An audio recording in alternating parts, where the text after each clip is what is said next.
inicio la grabación. Si alguien tiene inconvenientes con que grabemos la sesión, por favor me lo indica. Bueno, entonces voy a compartirles pantalla. Toda la pantalla. Listo. ¿Me confirman por favor si ya se ve mi pantalla? Sí, señor. Sí, sí, Perfecto. señor, correcto. Sí, señor. Perfecto, gracias.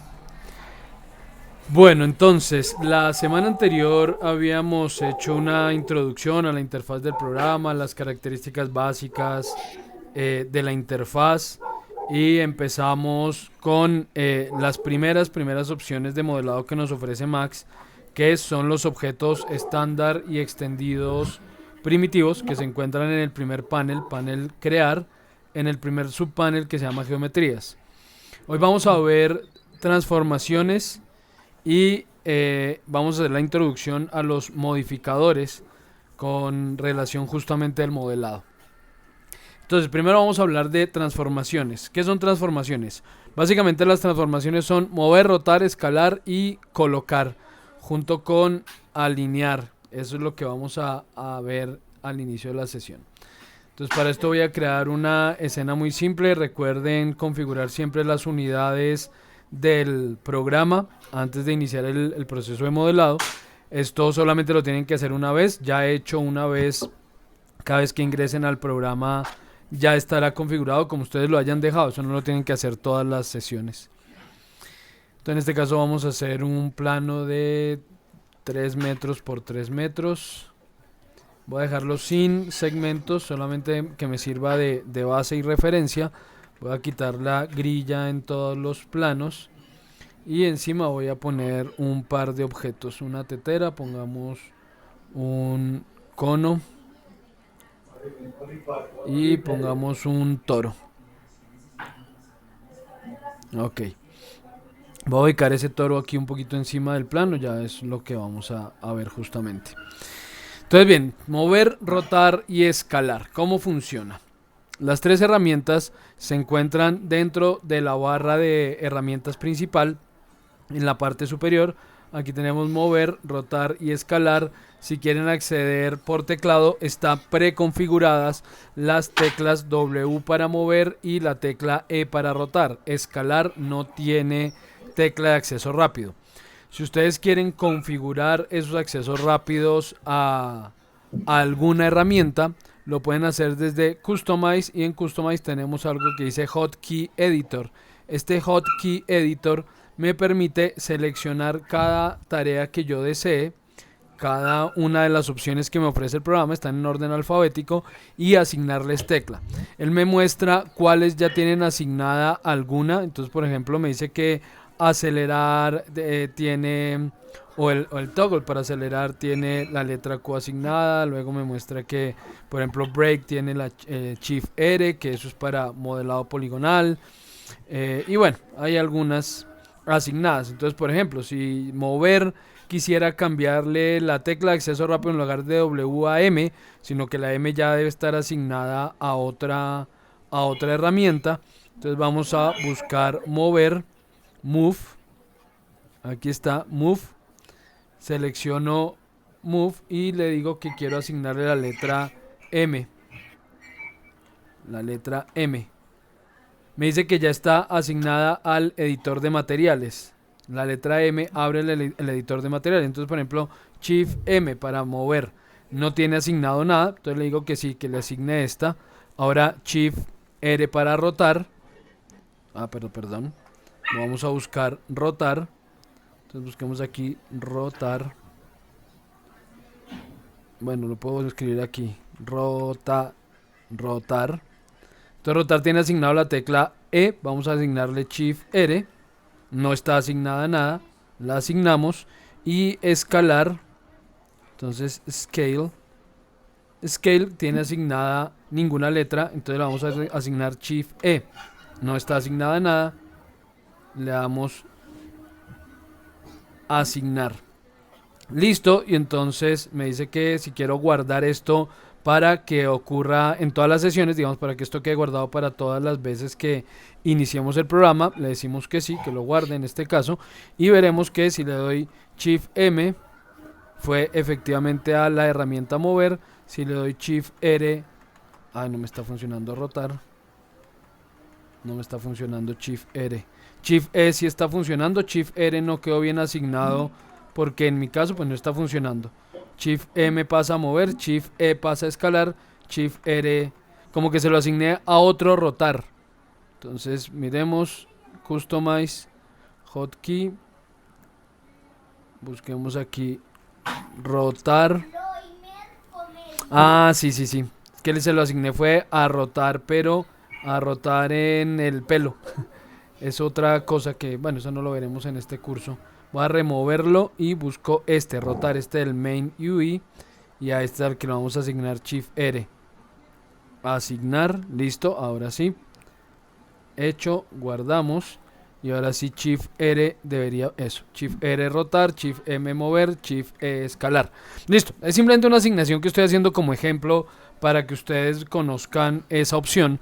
Pero ya cada cual asignará si quiere, o si no utiliza el teclado tanto, pues aquí están siempre disponibles esas herramientas haciendo clic. Entonces vamos a mover. Las tres, tanto mover como rotar como escalar, son herramientas de seleccione y haga. Entonces vemos que aquí se selecciona y mueva, seleccione y rote, seleccione y escale.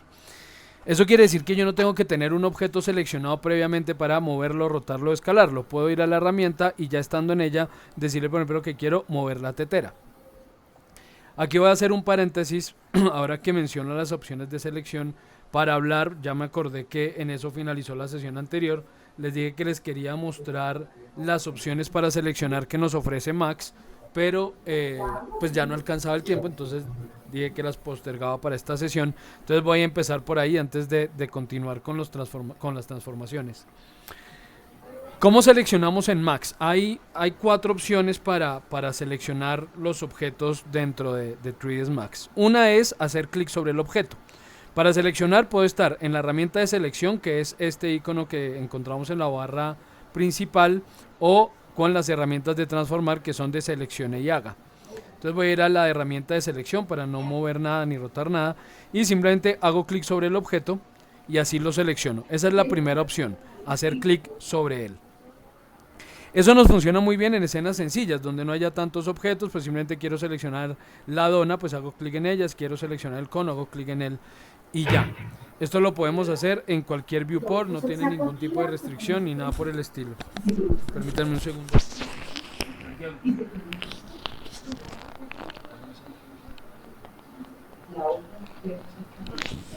Ya, disculpen.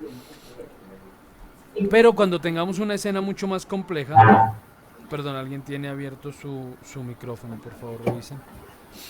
Cuando ya tengamos, bueno, si tienen alguna pregunta ya saben, ¿no? Habilitan el micrófono y me preguntan, no hay inconveniente. Digo, es que si se queda abierto, ahí sí me hace interferencia. Les decía entonces que en una escena sencilla, pues esto es muy fácil, pero si la escena es muy compleja, si la escena tiene demasiados elementos en juego, seguramente ya no va a ser tan sencillo simplemente hacer clic sobre él. Porque si por ejemplo tenemos aquí una esfera y yo quiero seleccionar el cono, entonces seguramente no va a ser tan fácil ubicar el cursor y hacer clic en el cono. Siempre estará la opción de acercarme, y al acercarme identificar la malla correspondiente al objeto que quiero seleccionar o al elemento que quiera seleccionar, porque aquí no solo hay objetos, ¿no? Recuerda que aquí tenemos objetos, tenemos cámaras, tenemos luces, tenemos ayudantes, tenemos un poco de elementos distintos, no solamente geometrías. Pero digamos que siempre tenemos la opción de acercarnos, ubicar el cursor sobre el que quiera seleccionar y seleccionarlo. Hay otra ventaja, y es que en las versiones, creo que como es del 2015, porque esto no es desde el principio, cuando ubico el cursor, él resalta el contorno del objeto que seleccionaría en el caso de hacer clic. En este caso, por ejemplo, me está indicando que si hago clic seleccionaría el cono, mientras que en este caso si hago clic seleccionaría la esfera. Entonces esa es una ayuda que nos puede facilitar un poco ese trabajo. Pero insisto en que si hay demasiados objetos, seguramente va a ser muy difícil lograr la selección por clic. Entonces, ¿qué opción tenemos? Podemos también hacer selección por ventana de los objetos. Eso de hacer selección por ventana es propio de cualquier herramienta gráfica y es hacer clic sobre nada, fuera de ningún objeto, y con clic sostenido muevo el cursor desplegando esta ventana. Esta es una ventana de selección. Esta ventana de selección tiene dos opciones. Por eso les decía que van a ser 4. Una, hacer clic, otra, seleccionar por ventana y otra, seleccionar por cruce. ¿Qué es eso de seleccionar por ventana o por cruce? En este caso creo que estoy en cruce. Entonces esta ventana va a seleccionar lo que quede dentro de ella o lo que el borde de la ventana toque.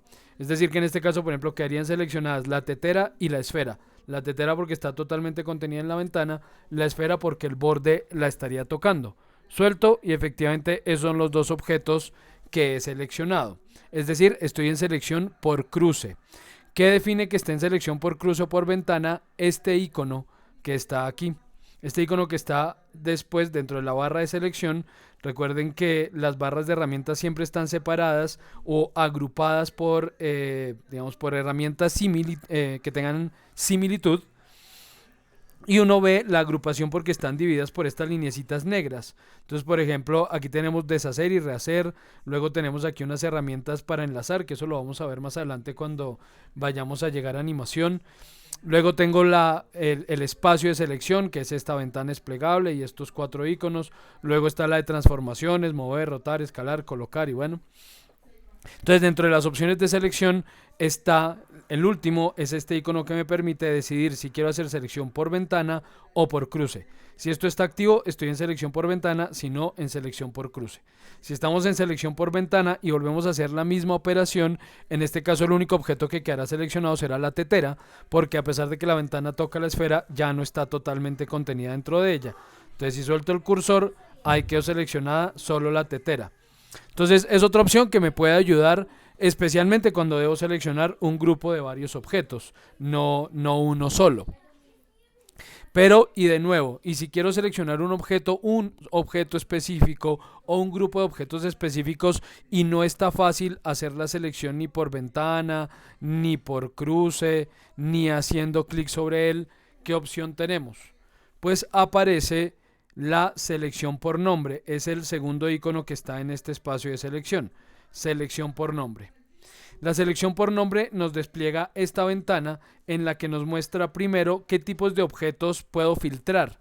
Él me dice que en este momento puedo seleccionar geometrías, formas, luces, cámaras, ayudantes, espacios ondulados, grupos, referencias, huesos. Entonces digamos que todo lo que puedo crear en este momento aparecería dentro de la lista de elementos que tengo en escena. Y esa lista de objetos la vemos en la parte inferior. Esto se puede agrupar de dos formas, por capas o por jerarquías. Yo luego les voy a mostrar cómo se usan las capas, sin embargo yo no las uso. En Max nunca uso las capas, es por costumbre. Digamos que es un buen hábito utilizarlas y aprender a usarlas, pero yo personalmente no lo hago, pero por pura costumbre, porque esas capas vinieron a aparecer como en el 2010 en Max, cuando yo ya llevaba muchos años utilizando el programa y finalmente nunca me acostumbré a utilizarlas. A diferencia, por ejemplo, de AutoCAD, donde quienes usen AutoCAD pues es habitual el trabajo por capas, o quienes usen Illustrator o algún otro programa de diseño gráfico, es común agrupar elementos por capas. Lo mismo ocurre aquí y repito, es recomendable hacerlo, pero pues yo no las uso, ya les conté por qué. Entonces en este caso me dice que solo hay una capa, que es la capa 0, y si desplegamos esa capa están todos los objetos que en este momento participan en la escena: el cono, el plano, la esfera, la tetera y la dona, que se llama aquí toro. Si yo por ejemplo le dijera que no quiero ver geometrías, pues no me va a mostrar nada porque no estoy filtrando las geometrías, por consiguiente no me muestra absolutamente nada en esta lista. Entonces sí, que me muestre las geometrías. La otra opción que tiene para organizar los objetos en esta ventana es por jerarquías, pero en este caso no hay jerarquías. Eso va a aparecer cuando empecemos a trabajar con este tipo de elementos para enlazar objetos unos a otros. Ahí van a aparecer las jerarquías o algo que les mostraré muy someramente cuando lleguemos a animación, y es estructuras óseas. Sí, cómo se crean huesos, cómo se hacen estructuras óseas para hacer animación de personajes. Eso yo se los voy a mostrar, repito, es algo muy, eh, digamos, corto, una explicación muy corta, muy sencilla. El curso no incluye ese contenido ni nos da pues para abordarlo de forma profunda, pero sí les voy a mostrar cómo funciona y ahí vamos a ver qué es eso de organizar los objetos por jerarquías. Por ahora, asegúrense que esto esté por capas y vamos a desplegar simplemente la capa en la que yo quiera buscar objetos y ahí estarán en lista. ¿Cómo los organiza él? Por su nombre. Cada objeto tiene un nombre y verán que aparece con un número. Y es porque resulta que cuando creamos objetos, cada objeto que creamos, por ejemplo esta tetera, tiene dos propiedades básicas que son el nombre y el color. El nombre es el que me está mostrando en esa lista y ese nombre yo lo puedo modificar. Entonces, si estoy aún en el panel crear, ese nombre aparece debajo de las cajas de herramientas. En los demás paneles aparece al principio. Si me voy al panel modificar, aquí está el nombre y el color. Si voy al panel jerarquías, aquí está el nombre y el color. Lo mismo en motion. Entonces encabezan el panel en todos los demás paneles, excepto en el panel crear, donde aparece después de la caja de herramientas. Entonces, por ejemplo, voy a modificar y le digo que quiero que esto se llame cafetera, por poner un ejemplo, cafetera. Listo. Entonces, si entramos a la lista de objetos, ahora veremos que dentro de esa capa 0 hay un objeto llamado cafetera. Entonces, así ya sé cuál objeto específicamente es. Es una costumbre casi que necesaria el nombrar los objetos de forma ordenada y juiciosa. Porque yo, por ejemplo, que trabajé por muchos años en infoarquitectura, uno utiliza muchas cajas para modelar ciertos objetos. Entonces, ¿qué pasa si yo quiero modificar unas ventanas o un grupo de ventanas y ingreso a esta lista y me aparecen caja 001 y caja 002 y 03, 04, 05 hasta la caja 1000 no sé qué? Pues no voy a tener ni idea de cuál objeto es qué. Si en cambio he nombrado juiciosamente muro no sé qué, ventana tal, puerta tal, mesita, qué sé yo, el nombre correspondiente, pues será mucho más fácil encontrar dentro de esta lista el objeto que yo esté buscando.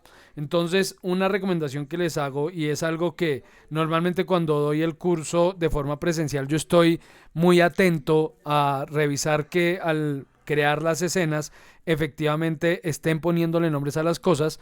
Aquí no lo puedo hacer, me tocaría pedirle a cada uno que me fuera compartiendo pantalla y revisar, pero pues les recomiendo que lo hagan, que se acostumbren a ponerle nombre a las cosas y ese nombre habitualmente acompañarlo de un número dependiendo de la cantidad de copias que vaya a tener ese objeto.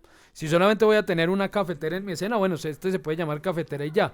Pero si en mi escena van a aparecer 3, 4, 5 cafeteras, esto debería numerarse para poder identificar claramente cada una de las cafeteras. Entonces yo, por ejemplo, le pongo esto cafetera 001 y si duplico las cafeteras, luego les voy a explicar cómo se hace esto. Si yo duplico estas cafeteras y creo, por ejemplo, 4 cafeteras más, entonces ahí tengo 4 más, automáticamente el programa va a nombrar cada una de las copias que he hecho en secuencia. Entonces, si entramos a la lista de objetos, veremos que ahora están cafetera 001, la 2, la 3, la 4 y la 5. Porque una condición que sí debemos cumplir es que dentro del programa no debe haber dos objetos con el mismo nombre. No debería haber dos objetos con el mismo nombre. Y esto ha venido cambiando. El comportamiento cuando dos objetos se llaman igual ha venido cambiando entre versiones. Resulta que hasta el 2012, es que el Max 2012 cambió muchísimo con respecto a las versiones anteriores. Tuvo cambios sustanciales, cosa que no ha ocurrido entre otras versiones, ¿sí? Por ejemplo, si ustedes ven la versión 2020, 21, 22 y 23, sí ha habido cambios, pero pues es más que le agregan herramientas, pero en la forma de trabajo realmente no ha habido cambios fuertes. El 2012 cambió muchísimas cosas en el programa y entre esas que dos objetos si se llaman igual, aún así el programa los va a reconocer, los puede identificar. Pero en versiones anteriores a esa, si uno dejaba en un archivo dos objetos con el mismo nombre y no se daba cuenta, él no avisaba, el programa no decía hay dos objetos llamados igual y uno podía seguir trabajando normal, guardar. cerraba el archivo y cuando trataba de abrir el archivo nuevamente daba un error y nunca se podía volver a abrir ese archivo. Y el error era porque él empezaba a buscar los objetos, encontraba dos con el mismo nombre, no sabía cuál abrir y pues simplemente arrojaba error y ya, no se puede abrir el archivo. Entonces ya le tocaba a uno la tareita de empezar a traer objetos de ese archivo a otro. Bueno, eso es una tarea que les voy a mostrar más adelante cómo se hace, cómo traigo objetos de una escena de Max a otra, cómo traigo objetos de otros programas a Max, en fin. Entonces tocaba hacer esa tarea para recuperar el archivo y bueno, igual tenía bastantes inconvenientes. En versiones posteriores ya no había problema, uno podía dejar dos objetos con el mismo nombre y él los identificaba, no había lío, abría el archivo y bueno, solo que al entrar a la lista de objetos aparecían dos llamados igual. En estas versiones 2022, 23 y supongo que en la 24, él a veces, no he probado la 23 ni la 24 todavía, yo sigo trabajando aquí en la 2022, pero me he dado cuenta que en muchas ocasiones, si yo nombro dos objetos igual, él renombra automáticamente uno de ellos. No sé, hagamos aquí la prueba. Esta se llama Cafetera 004. Si yo a esta le pongo el 004 también.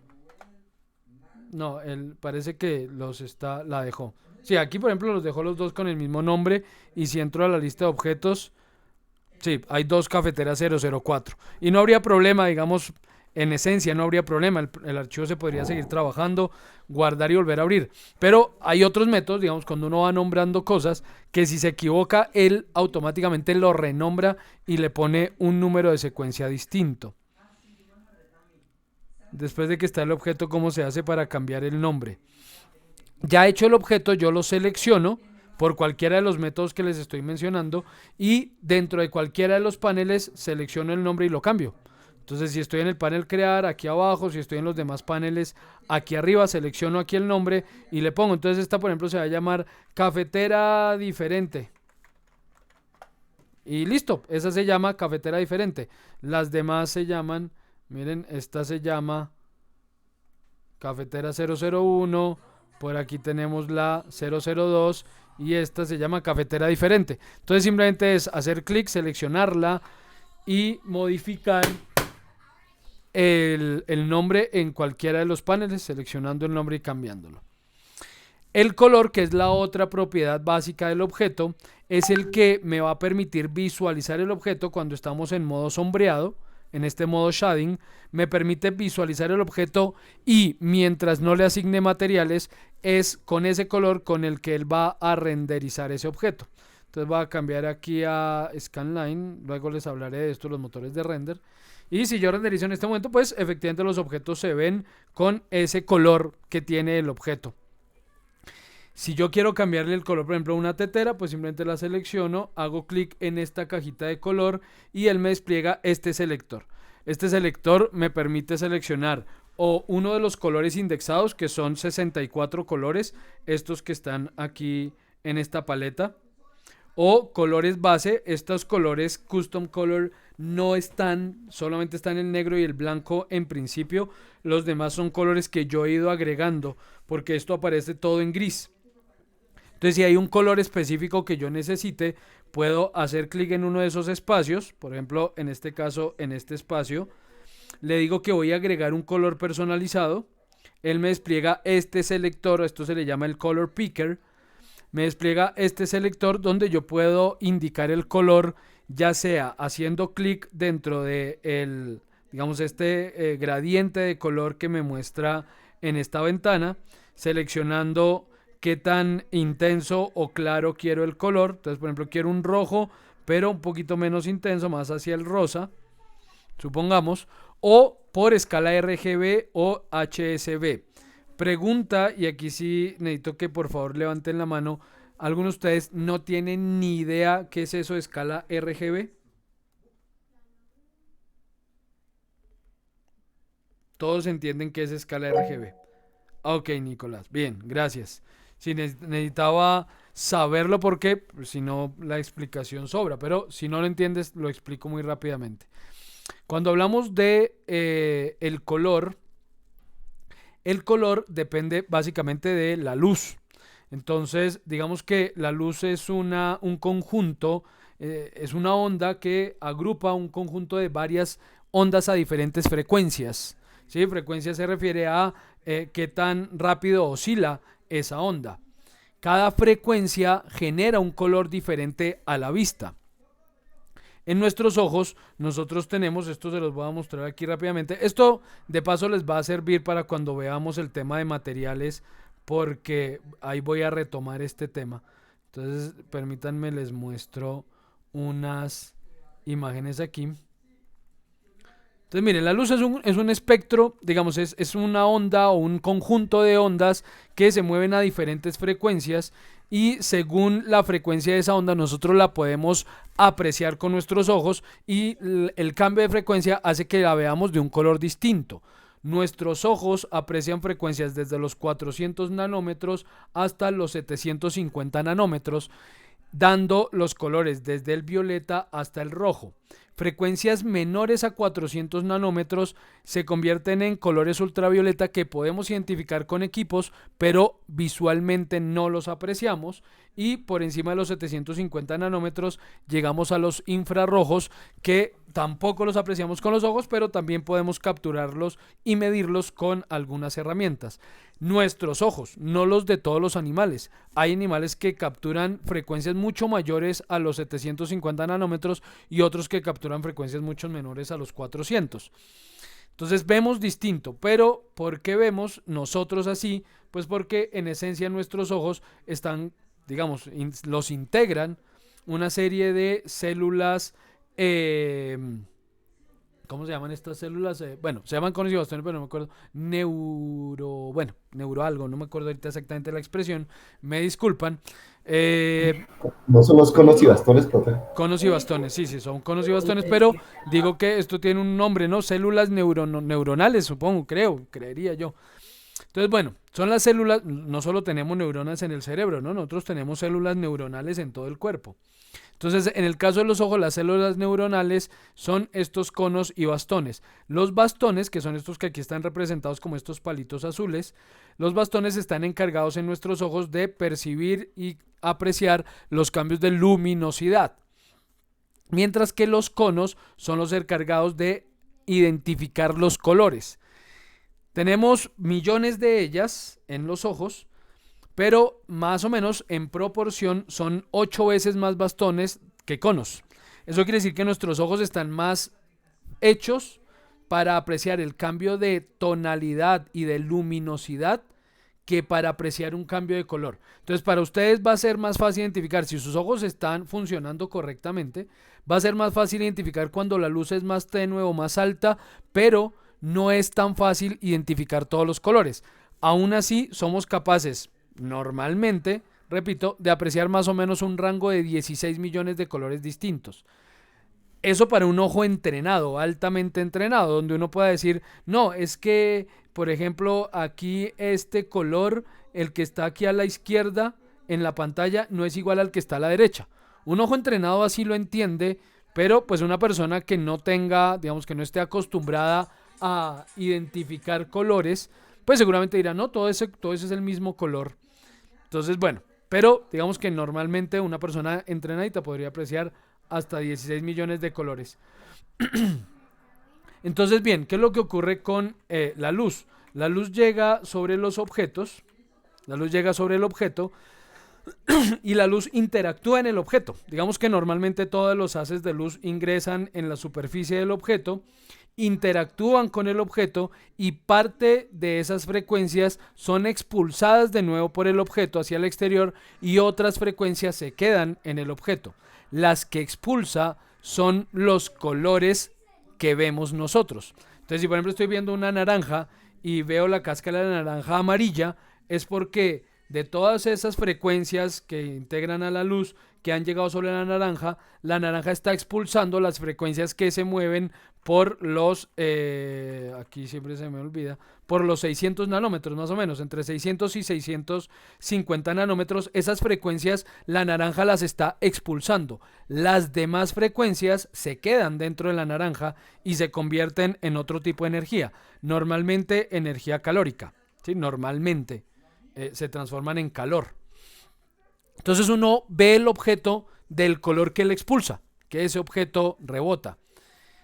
Eso entonces genera estos conceptos, que eso sí los vamos a ver cuando veamos materiales, que llaman reflexión difusa, reflexión especular, etcétera, etcétera. Pero bueno, esa es una explicación muy breve de cómo funciona el color con respecto a la luz y por qué entonces hablamos de escala RGB.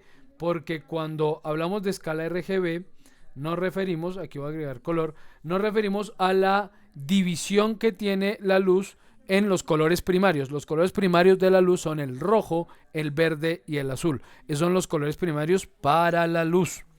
Para las tintas son otros. Eso de que le enseñaron en el colegio que los colores primarios son amarillo, azul, verde, amarillo, azul y rojo.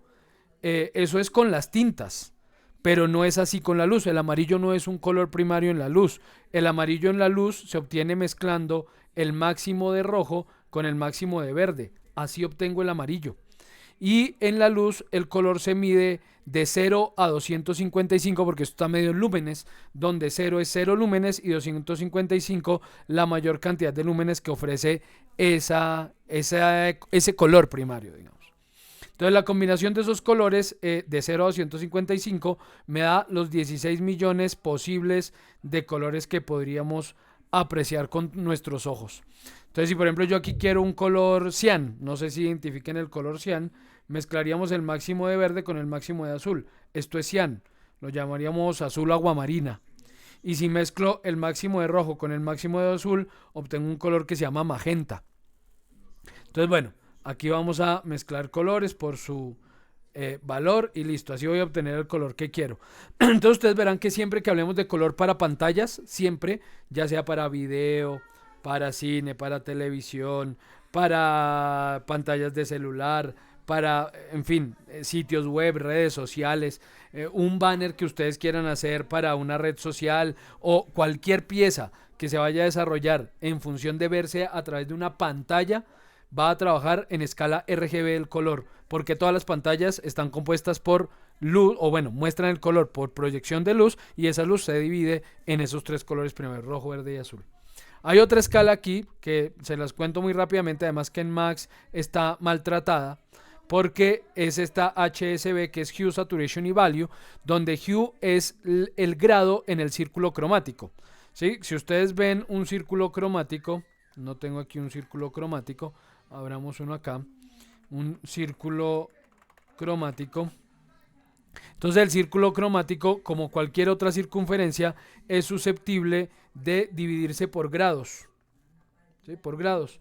Entonces cada ángulo me va dando un color distinto. Esto empieza en 0 en el rojo y el ángulo se mide positivo en el sentido contrario a las manecillas del reloj, donde entonces por ejemplo a los 90 grados tenemos los verdes, a los 180 grados el opuesto al rojo, que es el cian, hacia los 270 grados tenemos el violeta, ya entrando hacia los magentas, el magenta está hacia los 300 grados. Entonces bueno, ese HSV pretende que el primero yo seleccione el color por su valor, su hue, que es su valor en grados en ese círculo cromático. Por consiguiente, debería ir de 0 a 360, pero en Max, por alguna razón, seguramente porque nadie usa esto, en Max no lo dejan así, sino que lo dejan con los mismos valores de 0 a 255.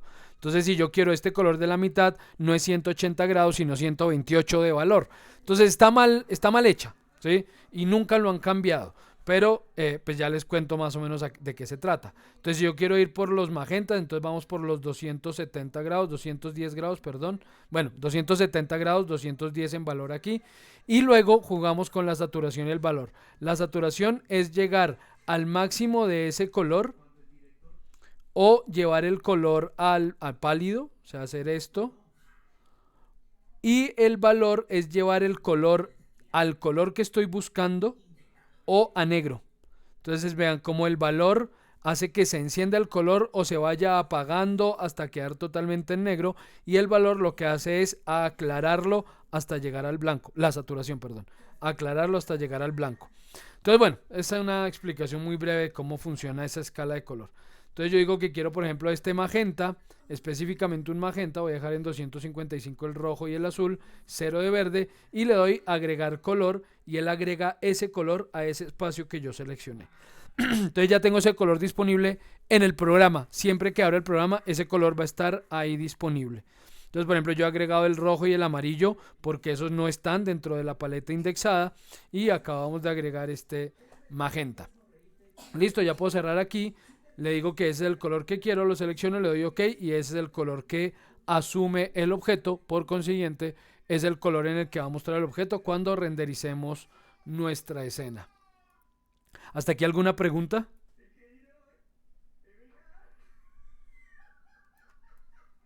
¿No? No sé. Gracias. No, señor. Vale, muchas gracias. Ok. Entonces, bueno, no sé si sabían eso de RGB, lo de la luz, etcétera, sino pues ahí quedó como conocimiento adicional que espero recuerden, repito, cuando lleguemos al tema de los materiales.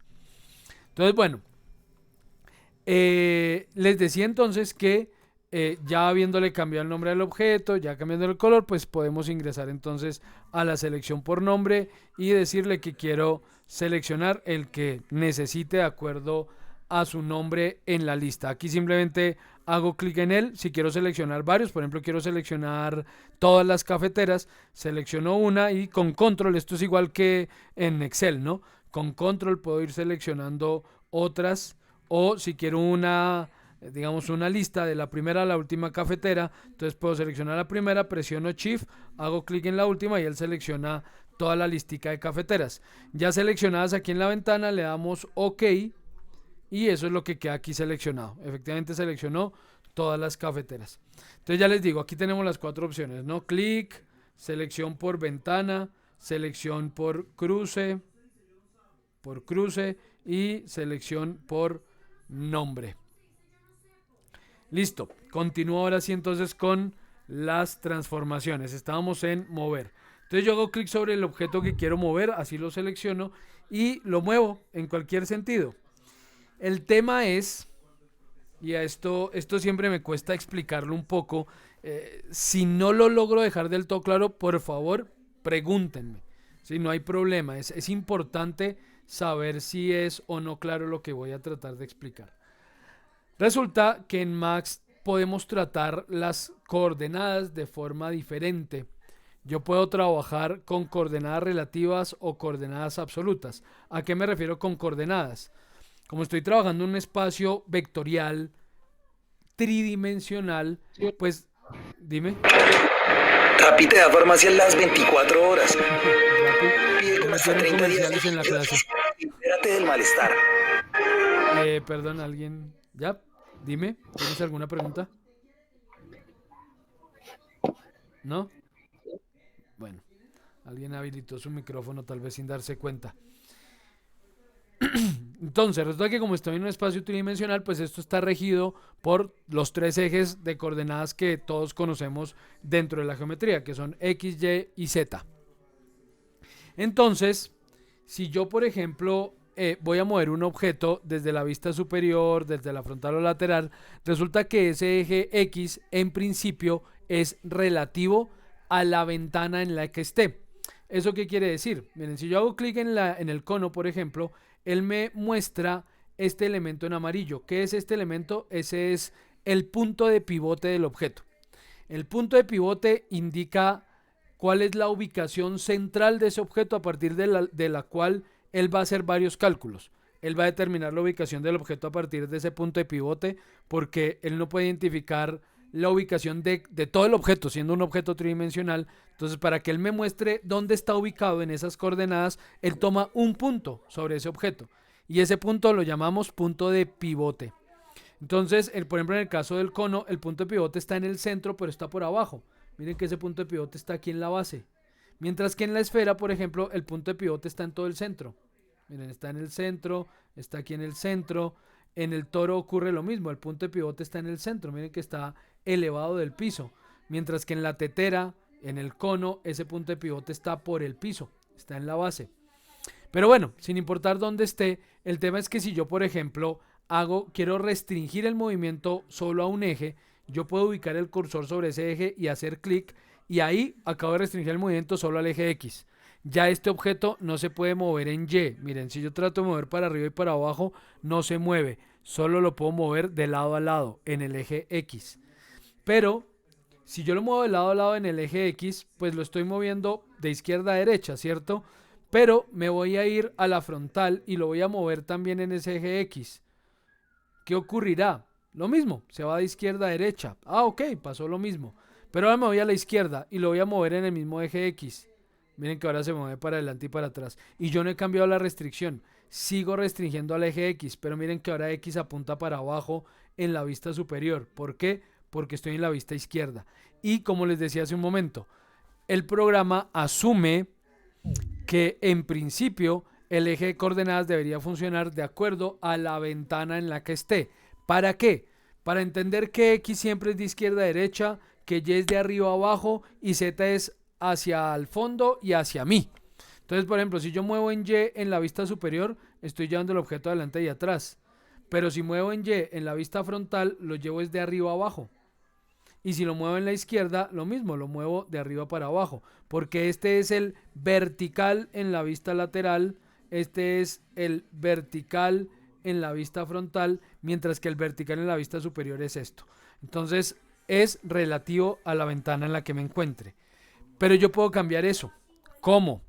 Dentro de esa ventanita de transformaciones, recuerden que ya les conté que esto está agrupado por herramientas. Dentro de las herramientas disponibles hay esta ventanita que me permite decidir qué tipo de sistema de coordenadas quiero utilizar. Si por ventana, por pantalla, el universal, por parent, que eso aparecerá cuando veamos eso de enlaces y links y bueno, o local o gimbal, grid, este gimbal no sé qué es, grid es el de la malla, el de la grilla esa que yo quito, por planos de trabajo, alineado local.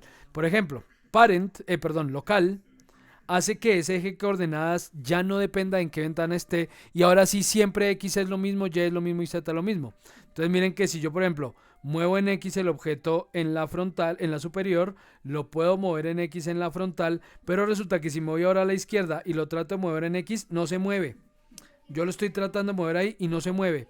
¿Por qué? Porque X en la lateral es hacia el fondo y como estoy en una vista ortogonal, no tengo la posibilidad de mover hacia el fondo. Entonces no pasa nada, no se mueve. Y en la perspectiva pues se moverá en su eje correcto X. Si yo lo quiero subir o bajar, por ejemplo, tendría que ir a la vista frontal o a la vista izquierda y activar el eje Z. Entonces ubico el cursor sobre Z, hago clic en Z y ahora ya lo puedo mover.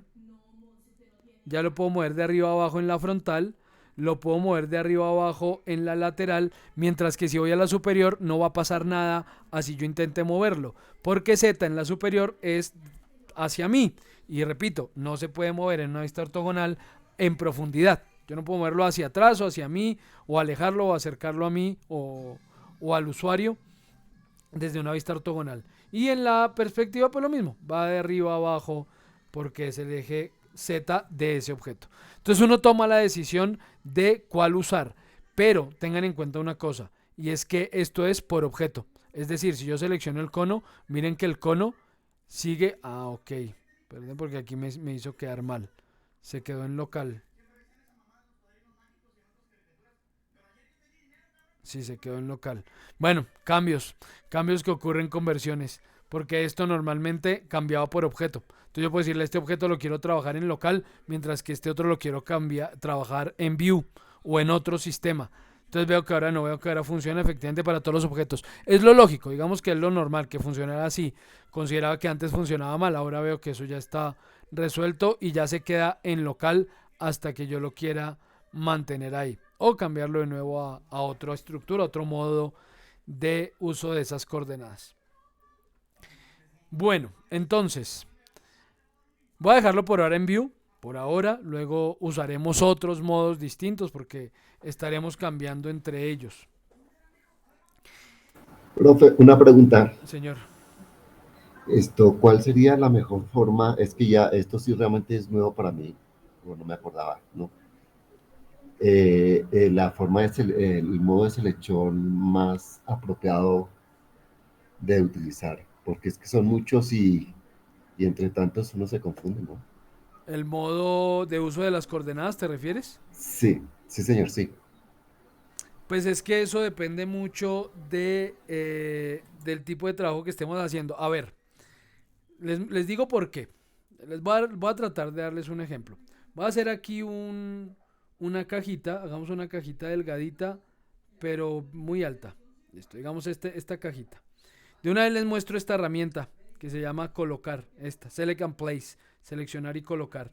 Resulta que si yo quiero ubicar el objeto, voy a maximizar la perspectiva y voy a decirle esto que me muestre los bordes de los objetos. Edge Faces. Si quiero ubicar este objeto perpendicular a una de las caras de la esfera, recuerden, esto lo diré varias veces y lo repetiré muchas. Los objetos en estos programas de modelado 3D no son curvos. En estos que están enfocados en el modelado poligonal, no son realmente curvos. Es una secuencia de caras planas que él trata de suavizar por efectos de luz y eso, pero realmente son una serie de caras planas. Entonces, si yo quisiera alinear o ubicar este palito sobre una de las caras específicamente del cono, de la esfera, para eso está esta herramienta de Select and Place. Entonces voy a seleccionar esa caja y la muevo y miren lo que ocurre cuando ubico la caja sobre el cursor sobre la esfera. Miren que el palito va girando para hacerse perpendicular al plano sobre el cual esté moviendo el cursor. Entonces, por ejemplo, lo voy a ubicar aquí. Listo. Entonces quedó perpendicular específicamente a ese plano. ¿Ven? Ahí quedó. Eso es Select and Place, no es más. Resulta que si yo quiero alejar esa cajita un poquito de ese plano, pero estoy en modo View, pues no puedo. Porque si yo lo muevo de izquierda a derecha, miren, no lo estoy alejando, ¿sí? Lo alejo, pero lo alejo sobre un eje que no es paralelo al objeto o perpendicular al plano, sino que es un eje de la ventana. En este caso sí debería llevarlo a el modo de trabajo local.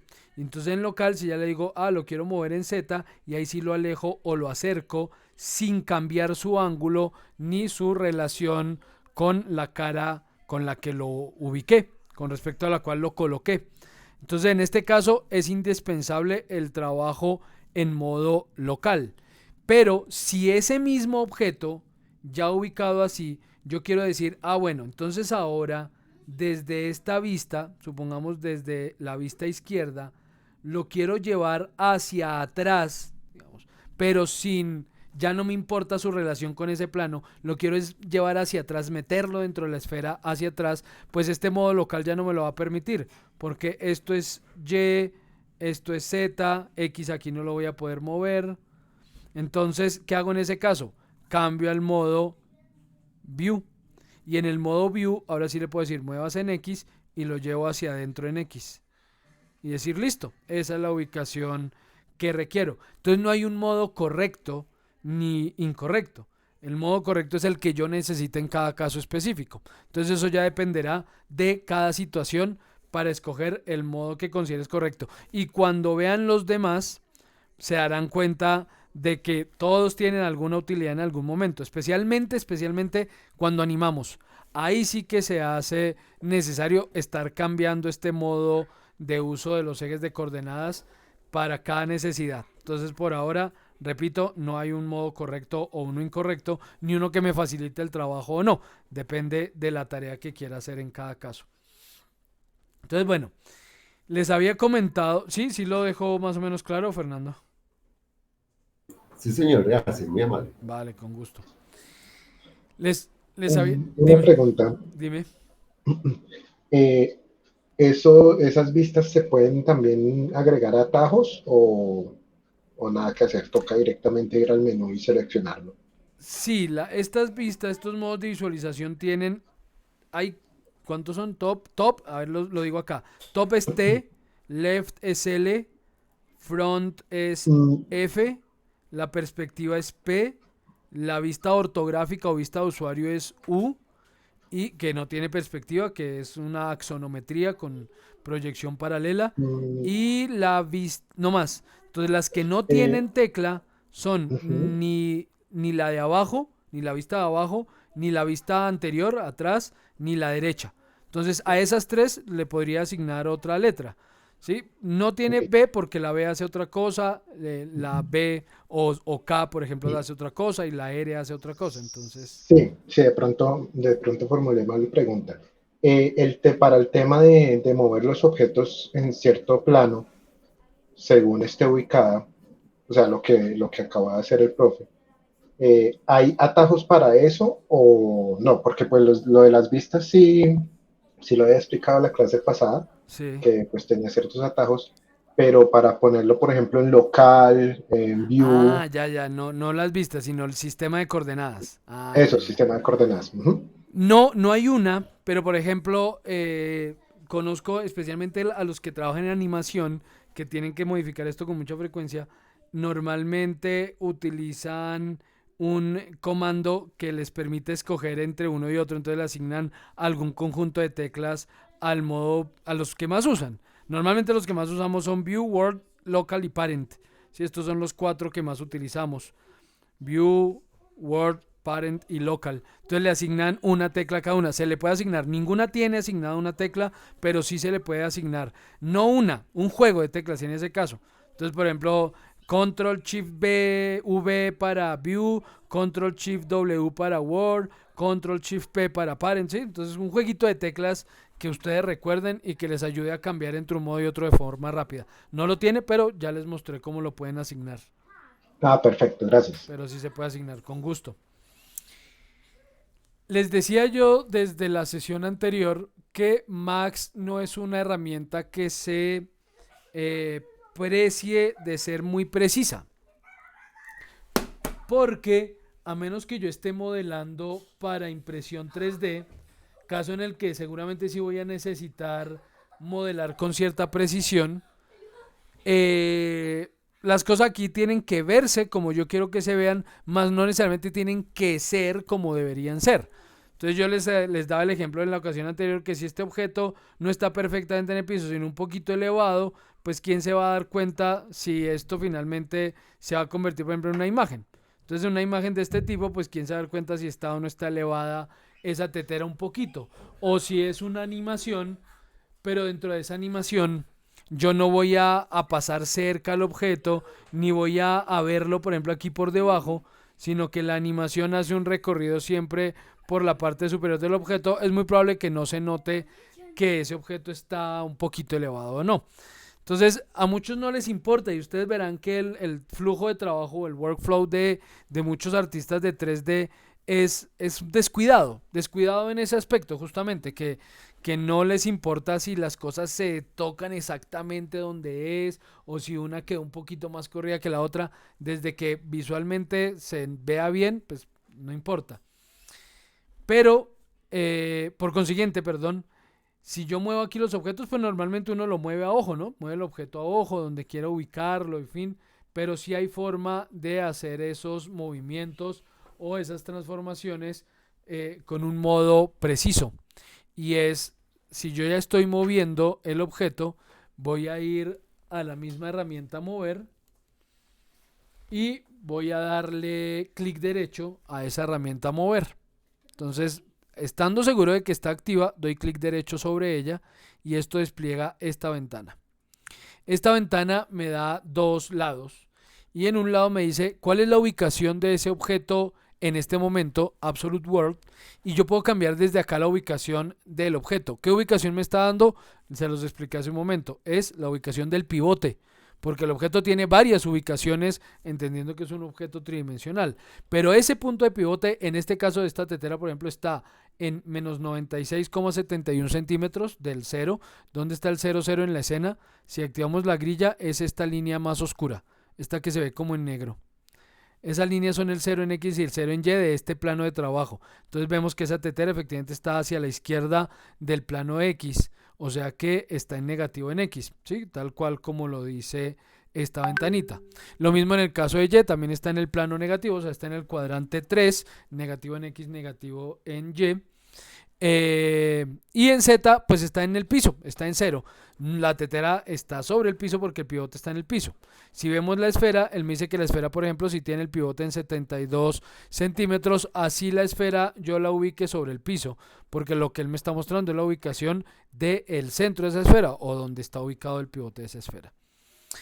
Y al lado derecho me muestra algo que dice Offset Screen, y ese Offset Screen está en ceros.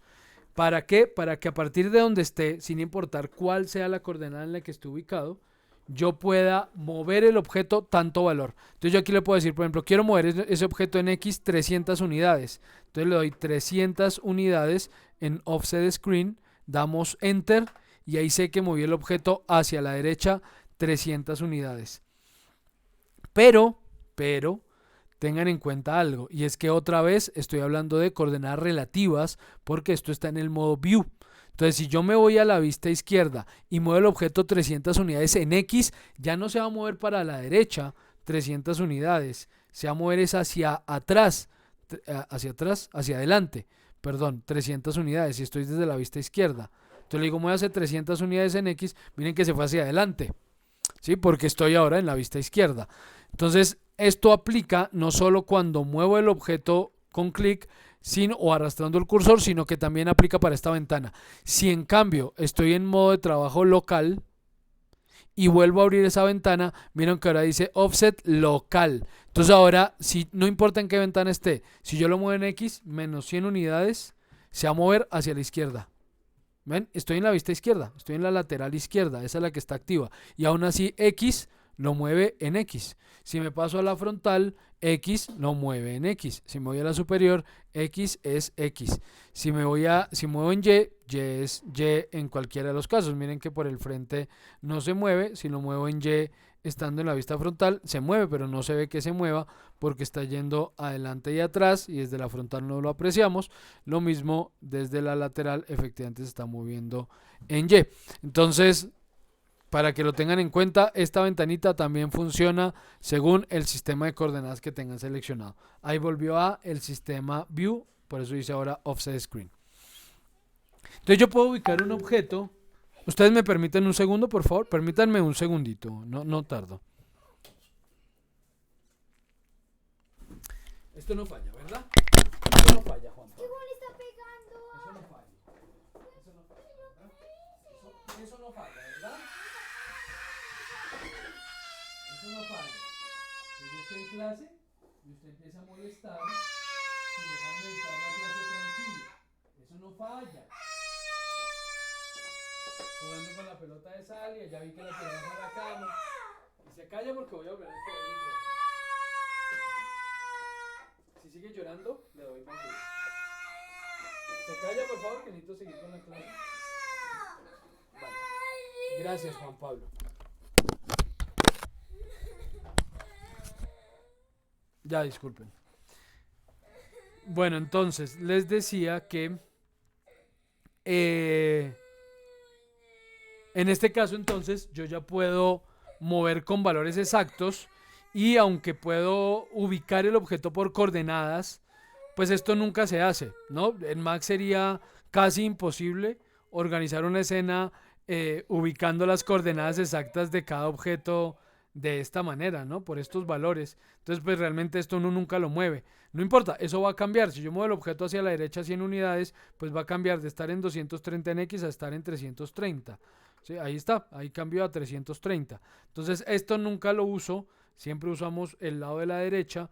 No conozco a nadie que trabaje con coordenadas absolutas. De pronto algún topógrafo o algo así que tenga unas curvas de nivel muy precisas y unos puntos de ubicación muy precisos y los digite por acá, pues puede que sí, pero pues no he visto a nadie trabajando con estas opciones, con las coordenadas del espacio, ¿no? Por eso dice World Offset. Offset, ¿qué? Absolute World, perdón. Luego nos vamos a rotar. Y con rotar ocurre lo mismo. Rotar, digamos que por defecto, si estoy en el modo View, pues yo siempre roto sobre Z el objeto. Entonces hace esto. Aquí estoy rotando sobre el eje Z. Si me voy a la vista frontal, estoy rotando el objeto sobre el eje Z de esa ventana. Si me voy a la lateral, estoy rotando el objeto sobre el eje Z de esa ventana. Entonces es relativo. Pero si lo hacemos local, mismo tema. Si lo dejamos en local, pues entonces, y yo le digo que se rote en Z, pues lo voy a ver rotar desde la superior. Si lo roto desde la lateral, pues aquí se cambió a... ¿Y este por qué está en...? ¿Por qué se me cambió? Ah, no, lo restringí a otra cosa. Listo. Aquí sigue en Z. Aquí sigue en Z. Sí, es que hice clic sobre otro eje, perdón. Porque aquí los ejes, a diferencia de mover, donde el sistema es planito, ¿no? Tenemos X, Y, Z planitos. En rotar, pues el sistema es esférico. ¿Sí? Ahí lo alcanzarán a notar. El sistema es esférico. Veamos esto en malla. Listo. Entonces vean que en este caso, rotar sobre Z, pues yo puedo restringir la rotación ubicando el cursor sobre ese circulito de la base. Pero si ubico el cursor sobre el círculo verde, lo voy a rotar sobre el eje Y. Y si ubico el cursor sobre el círculo rojo, lo voy a rotar sobre el eje X. Entonces, en este caso, ya saben, igual que en el caso anterior, ustedes cambian entre modo ventana o modo local según consideren necesario. Ahora, el tema es sobre qué está rotando, sobre su pivote. Si por ejemplo rotamos la esfera, veremos que en sombreado, quitemos el Edge Faces, en el sombreado uno no nota la rotación. Mira, ahí la esfera está rotando, pero no se nota. ¿Por qué? Pues porque el pivote está en todo el centro, entonces no se aprecia que se esté rotando. A diferencia, por ejemplo, del cono, donde si lo roto, pues bien, se nota que está rotando en cada eje, excepto en el eje Z, donde pues no se nota la rotación. Entonces, él rota sobre ese punto de pivote, pero no estamos obligados a mantener ese punto de pivote. No estamos obligados a mantener ese punto de pivote donde está por defecto en el objeto. Ese punto de pivote lo podemos cambiar. Entonces, por ejemplo, si yo tengo aquí una caja,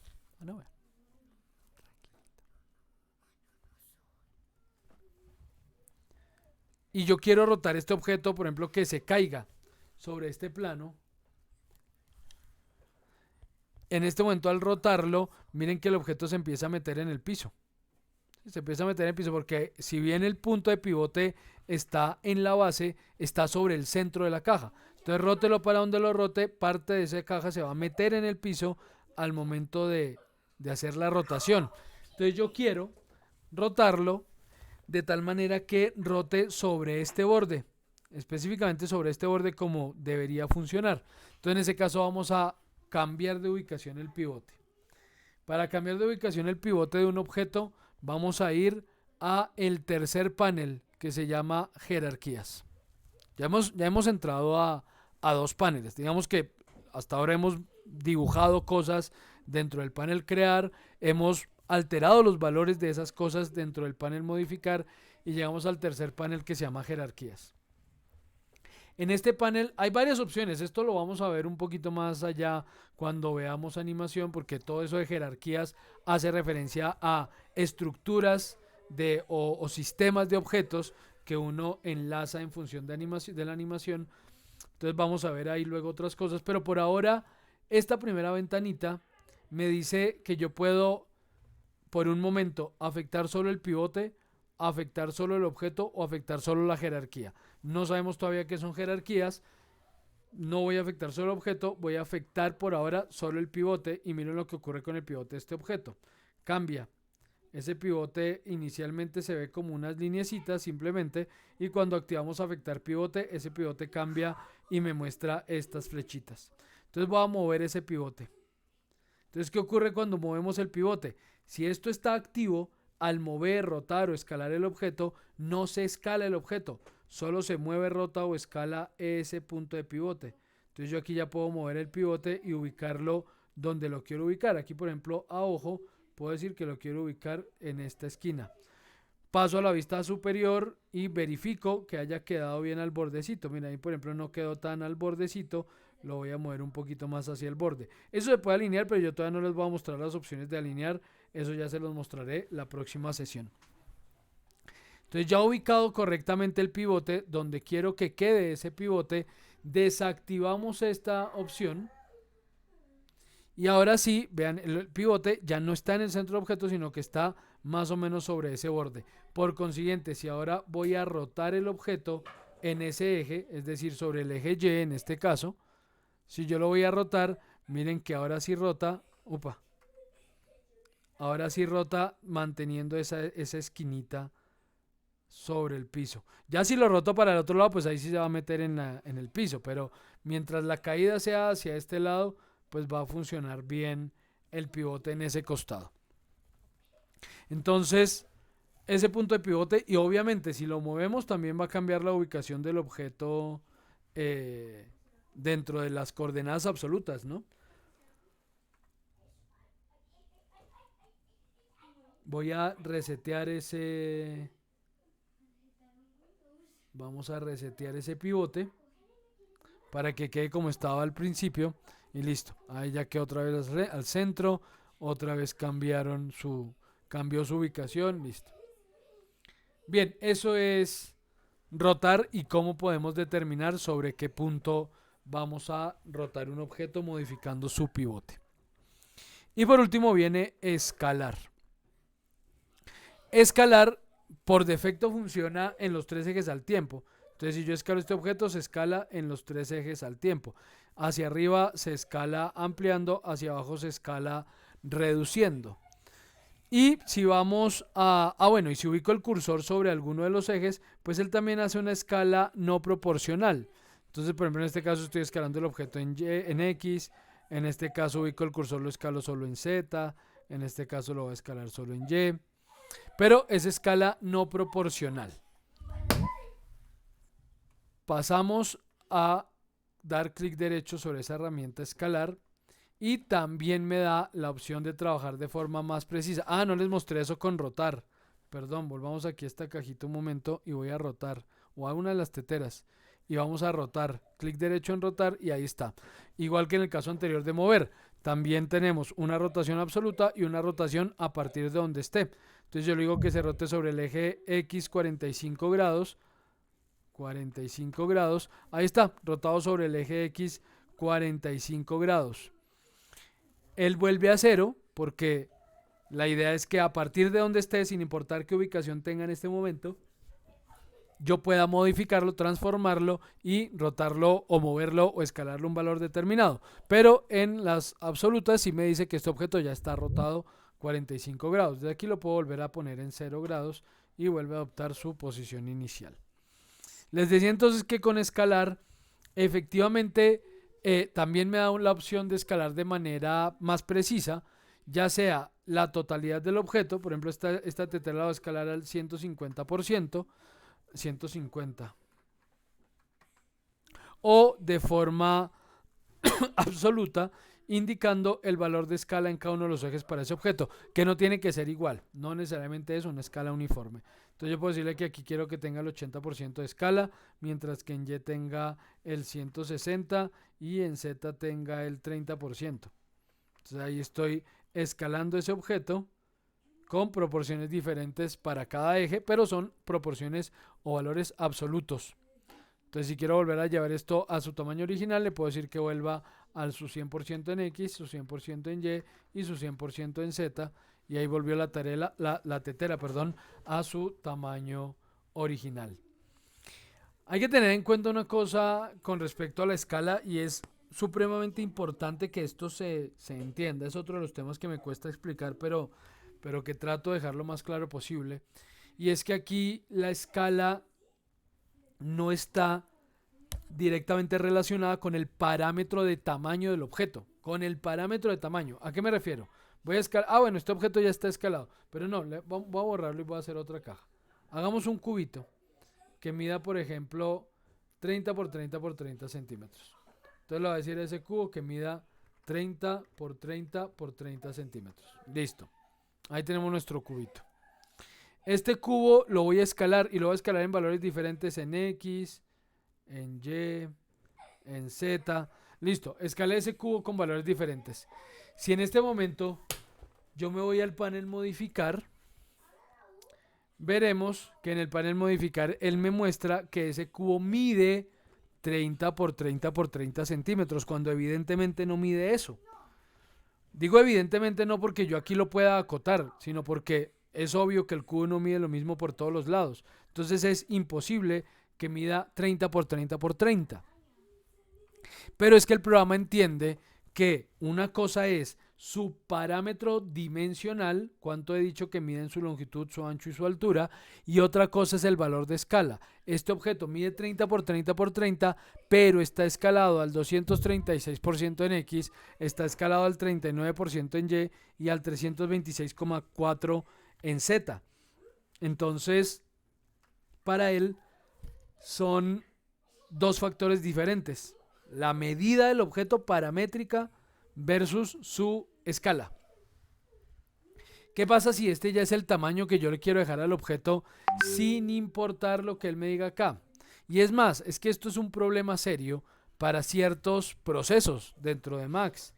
Por ejemplo, algo que les mostraré más adelante cómo se hace. Voy a dibujar aquí una línea.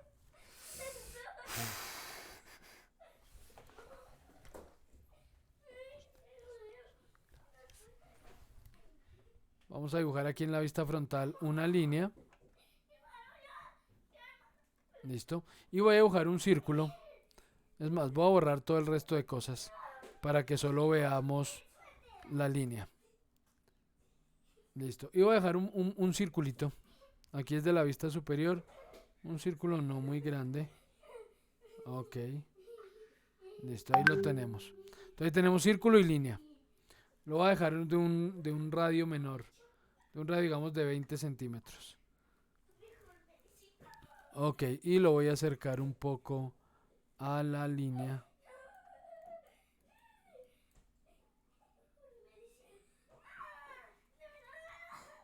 Ok, listo. Estoy en selección. Listo. Ok, entonces resulta que aquí hay una herramienta que, repito, les voy a mostrar después, que se llama, dejemos esto en rojo para que lo puedan ver un poquito mejor, o en amarillo. Una herramienta que se llama Loft, que me permite hacer modelado.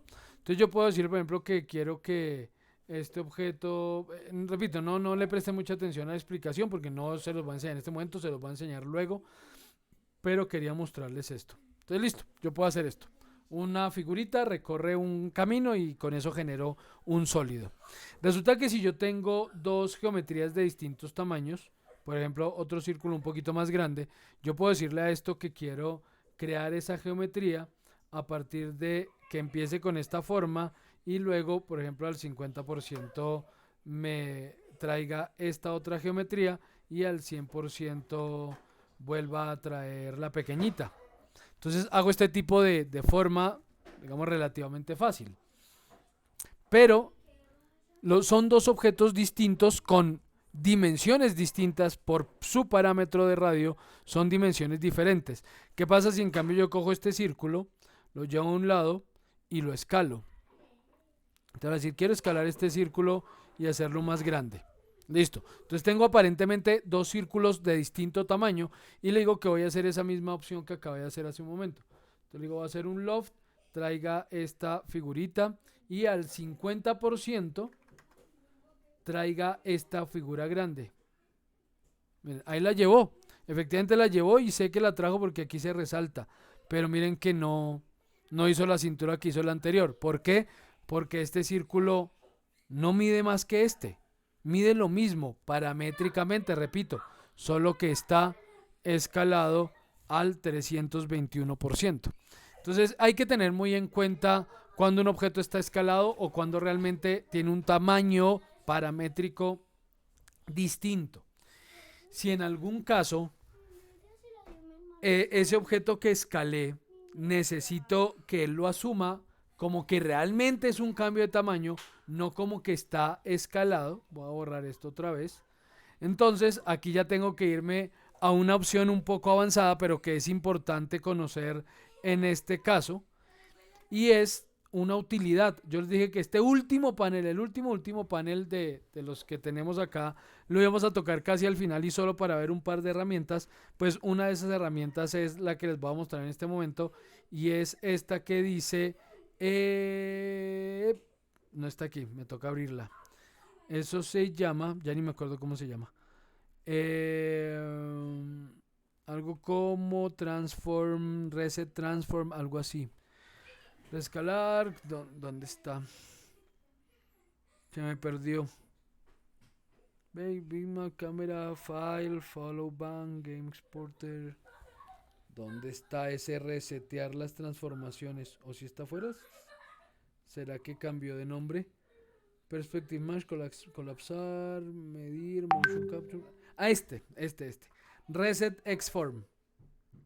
Entonces, este objeto que en este momento me dice que está escalado al 321% en X y Y, si yo le doy acá en utilidades a resetear forma, reset Xform, le digo que resete el objeto seleccionado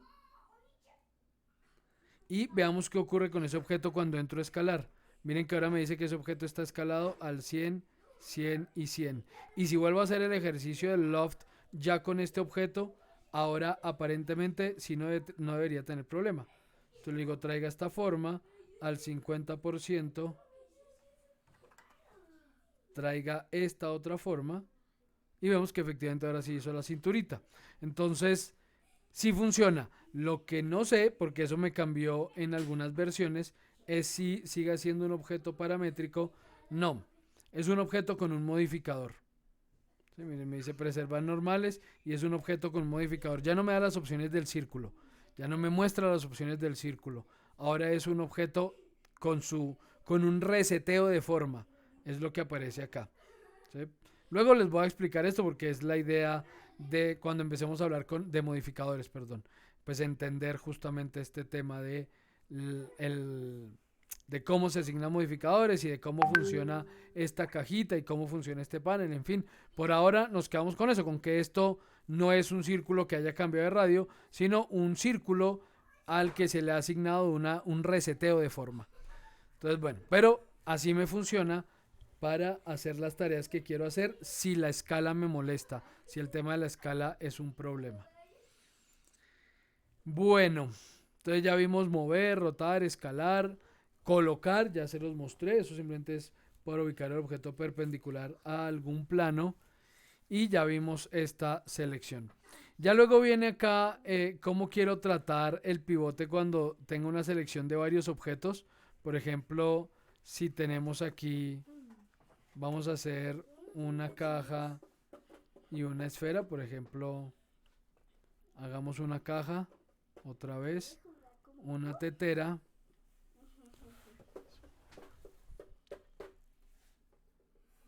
y un cono.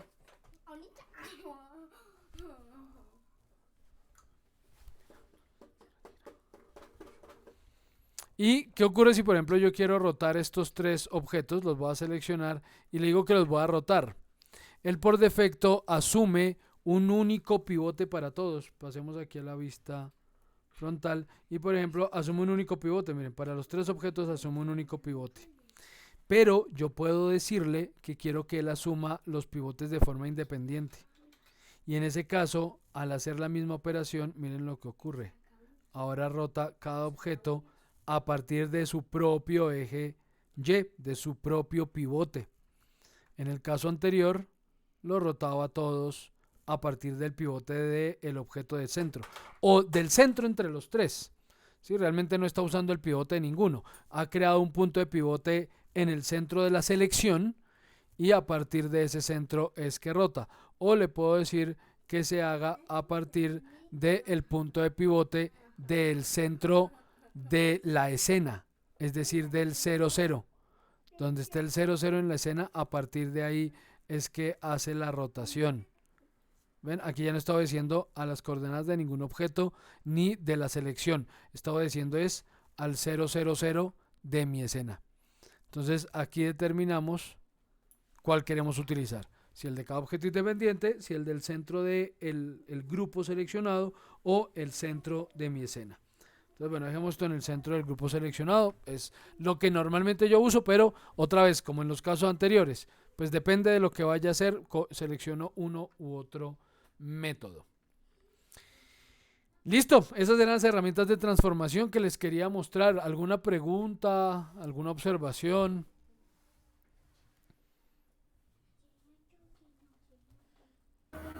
Profe, profe, Dime. yo creo que sí hay que, como usted dijo, hay que ponerle cariñito a esta vaina, ¿no? Sí. porque esto, pues, todo esto son cosas nuevas para mí y a veces confunde tanta cosa, ¿no? Sí, sí, sí. Entonces, no sé cómo hacerle. Bueno, seguramente será bajar el video rápidamente para ponernos a estudiar eso, porque son muchos temas en tan poco tiempo, ¿no? Y si estamos comenzando, ¿cómo será más adelante? No me quiero aburrir. No, no, no. Sí, yo les dije, efectivamente estoy... Por eso, a ver, yo me demoro mucho en la explicación de las cosas y eso, por eso los cité, por ejemplo, esta semana, porque yo dije, el tiempo es muy reducido para todo lo que yo tengo que explicar.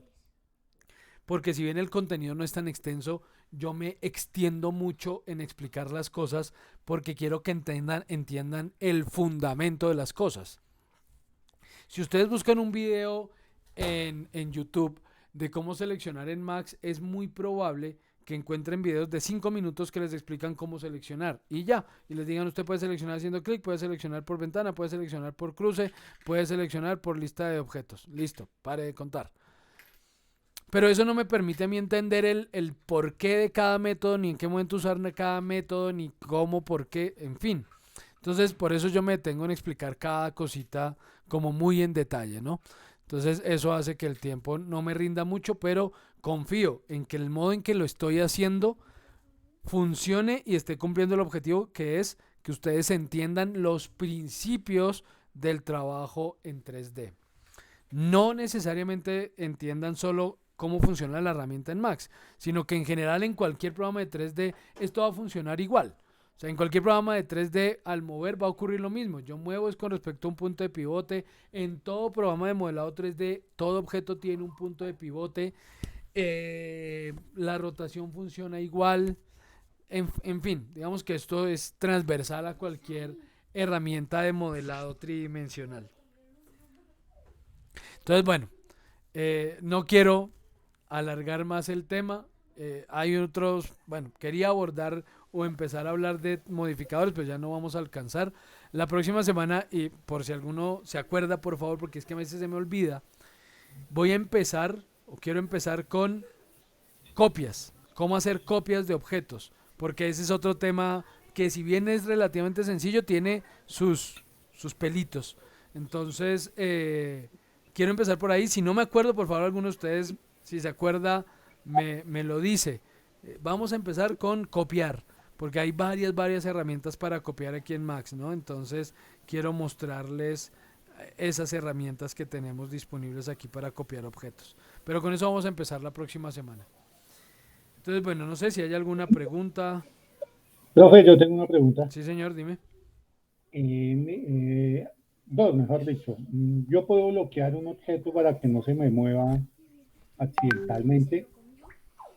Perdón, no te escucho, perdóname. Que si puedo bloquear el objeto para que, pues, accidentalmente, pues, no se me mueva cuando esté construyendo con varios objetos a la misma vez. Y lo mismo para escalarlo, que no se me mueva más de esa escala que ya lo proporcioné. Sí, aquí tenemos varios métodos. Y por cierto, ahora que haces la pregunta, voy a hacer la explicación que, bueno, espero que lleguen a esta parte del video quienes vean el video y no hayan asistido a la sesión. Lo primero que quiero comentar al respecto para responder la pregunta es, resulta que aquí hay un método para bloquear la selección de los objetos. En este momento, yo ya no voy a poder, aquí, voy a seleccionar este. En este momento ya no voy a poder seleccionar ningún otro objeto que no sea la tetera. Sí, miren, ya no puedo seleccionar, por ejemplo, el cono, no puedo seleccionar la caja, solo puedo trabajar sobre la tetera. Solo puedo trabajar en la tetera. Nada, ni cono, ni caja, ningún otro objeto en la escena lo podré seleccionar. ¿Por qué? Porque he bloqueado la selección. Es este iconito que está acá. ¿Y por qué lo menciono así como algo especial? Porque resulta que este iconito se activa y desactiva con la barra espaciadora. Ay, madre. Aquí se me enloqueció el teclado, perdón. Se activa y desactiva con la barra espaciadora. Bueno, aquí no me está funcionando la barra espaciadora. Ahí dice, ¿no?